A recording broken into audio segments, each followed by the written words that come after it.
Deputy Murphy has 4 minutes.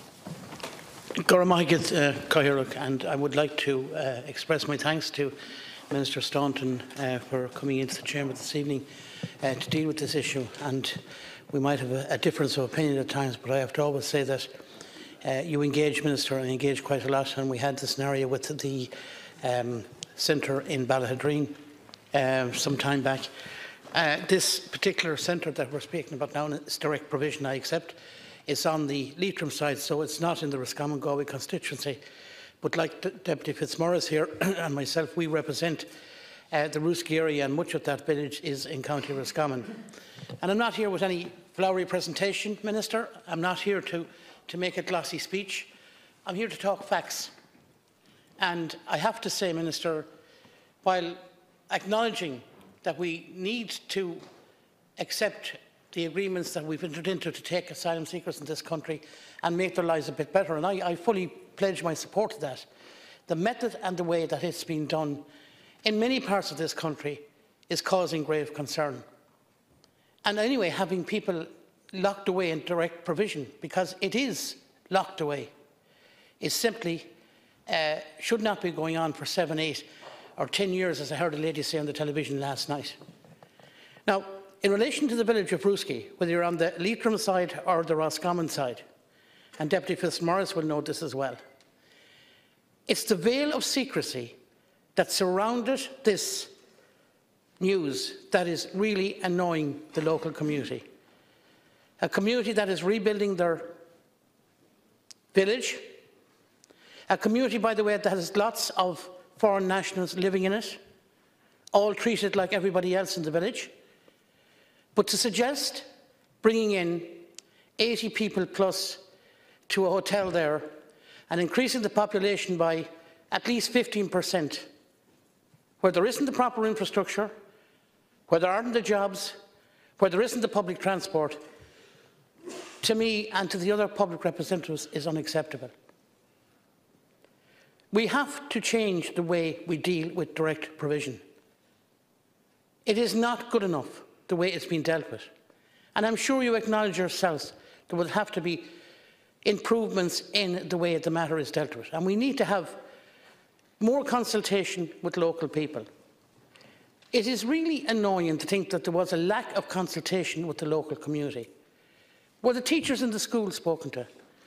Were the local doctors spoken to? Was there any talk about reopening the health centre that was closed last year or maybe 18 months ago? No, there wasn't. That is not good enough. I consider the communities I represent in Roosky and otherwhere in the Roscommon Galway constituency, and I'm sure the reps on the Sligo Leitrim side as well, I consider those people mature. I consider that they would like to be told what might be happening in their community. I consider that they're intelligent people who certainly wouldn't turn a blind eye to people in need. But the manner and means of government and the way they're dealing with this is very unacceptable to me.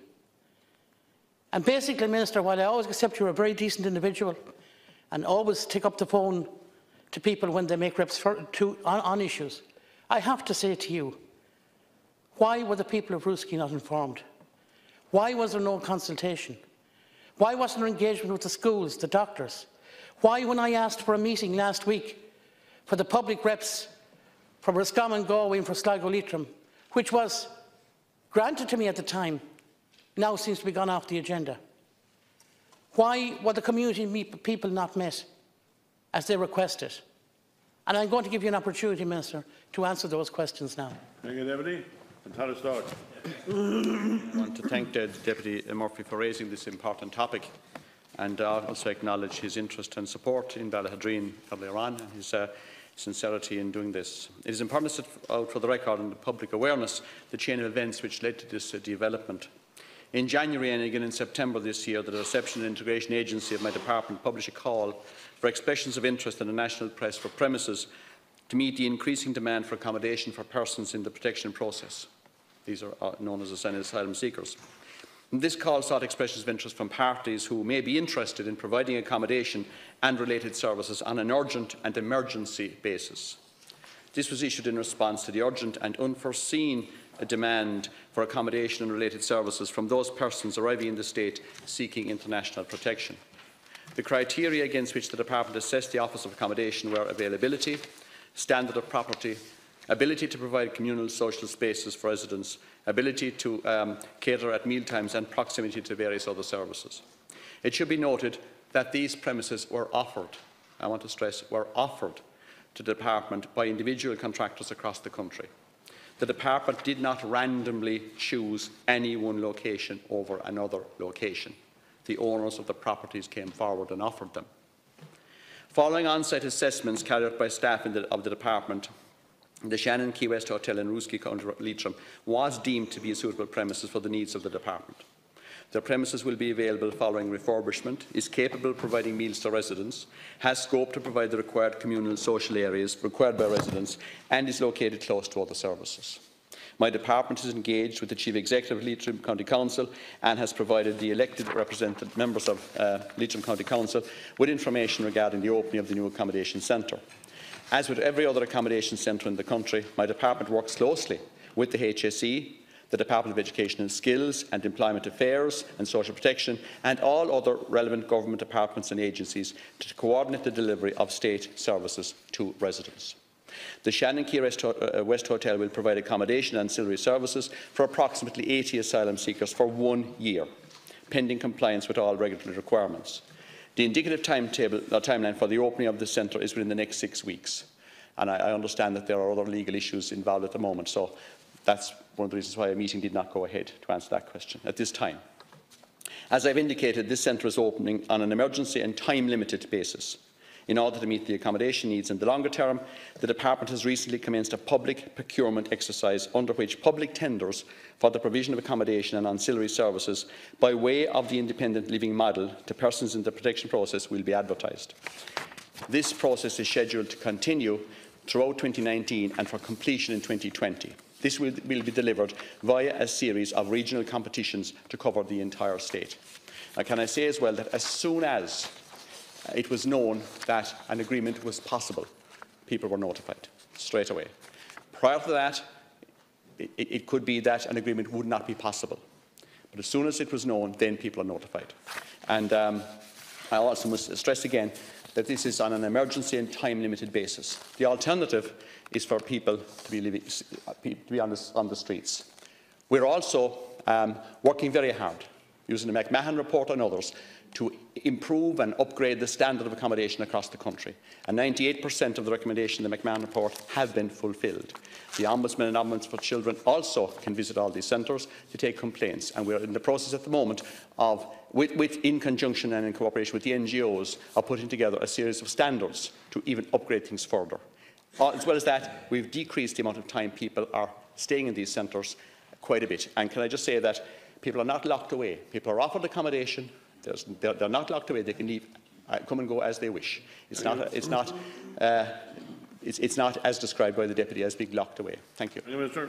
Deputy Eugene Murphy, 2 further minutes. Well, I suppose maybe the word locked away mightn't be appropriate, but certainly if I was, an asylum seeker and I was 10 years waiting for my case to be adjudicated on, and I was confined to a small area in a hotel, I'd certainly call it being locked away.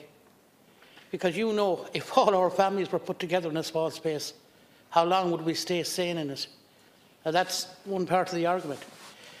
The second part I want to refer to is, and I don't think you have answered it, you have spoken about communications with education and all departments. My information is from speaking to the medical people, the educational people. There certainly was no communication with the people.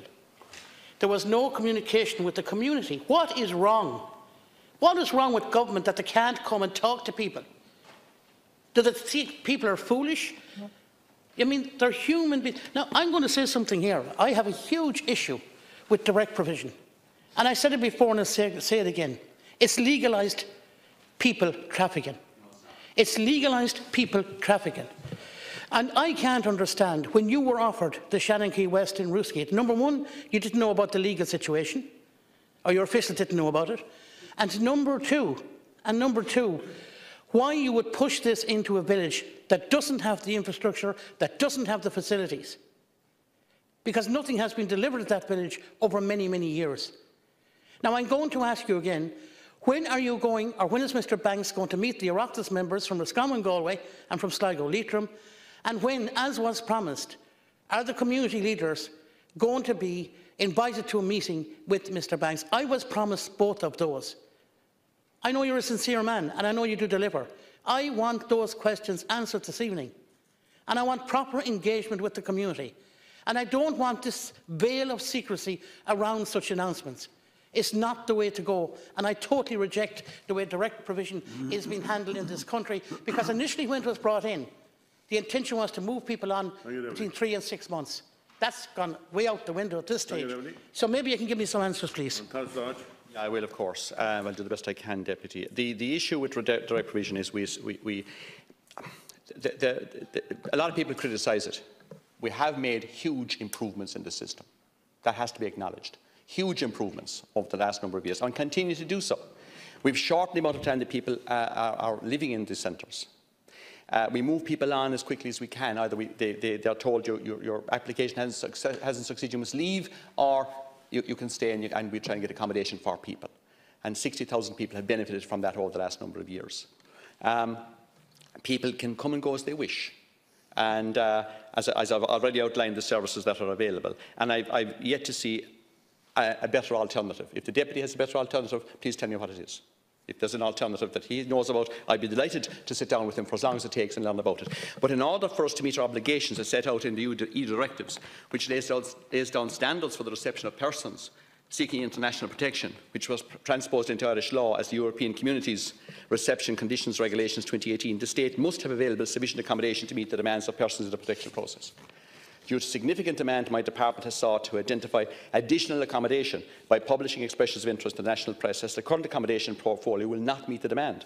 It is in response to that expression of interest that the premises in Roosky and elsewhere were offered to the department. They were offered by the owner. As with all our accommodation centres, whether they are located in rural or urban areas, my department will work closely with all relevant state agencies, such as the HSE, the Department of Education and Science and so on, to make sure that the residents of the accommodation will get what they need.